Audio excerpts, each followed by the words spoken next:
So, I played this game. We don't have to do this. You know that, right? After all we've been through, it can't be for nothing. It's amazing, it's great. In fact, you should probably be playing it instead of watching some bald, fat guy be the 1000th person to tell you it's as good as Shaq with a jetpack riding a dragon.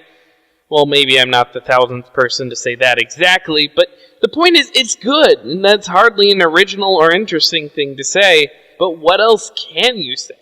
I mean, really, I'll be the first to say that this 20-teens pop culture we're living in is way too spoiler-conscious, to the point that two friends can't even have a conversation about that episode of Full House where Michelle falls off the horse without a third friend going, "Thanks a lot, you inconsiderate pieces of crap akin to murderers, rapists, and hellish knaves.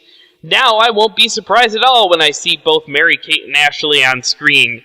Oh, Full House spoiler alert, by the way. But to be fair, The Last of Us is actually the sort of media where spoiler alerting is justified. I rented the game, and I'm freaking glad I did, because the first 10 minutes are spoiled by the box art, and most people playing it went, "Hey, she's not the chick on the cover. Oh, crap. Might as well just put her in a red shirt and have her say she's one day away from retirement." I, instead, was completely surprised and cried like I had just watched Walk to Remember in that scene when Mandy Moore had just died. Oh, sorry, that's a Walk to Remember spoiler. So how exactly do you talk about something in depth without spoiling it? I could just sort of confuse those who haven't played it by saying things like, "I thought the part with one of these three things was amazing," or just really vague, unimportant things like, "I think Nolan North did a good job," which is the kind of crap you read in interviews because they don't go in depth or have any kind of conversation. This is sort of where video games are struggling as an artistic medium, because art that is art merits discussion and debate, weighing something's historic, culture, or sociological importance and staying power. And that's hard to do when no one seems to ever want to talk about a game that came out 8 years ago, but whenever you try to talk about a recent game, people put their fingers in the air faster than Henry's confidence had returned when he realized that his mother had been the pitcher the whole time. Oops, sorry about that. Rookie of the Year spoiler alert.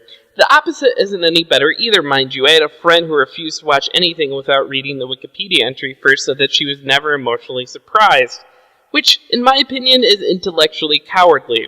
Art, especially narrative art, like a book, play, movie, or game, should manipulate your emotions. That's when we know it's good, damn it, but that needs surprise, and where do we find the line between never being surprised by anything and completely outlawing water cooler conversation? I'm afraid it's a line we just aren't going to be able to easily define, but something we are just going to have to get over if video games as genre of art are ever going to be taken seriously. Much like Mike had to get over Julie leaving him at the altar so that he could eventually meet and propose to Kate. That's a Growing Pains spoiler, by the way.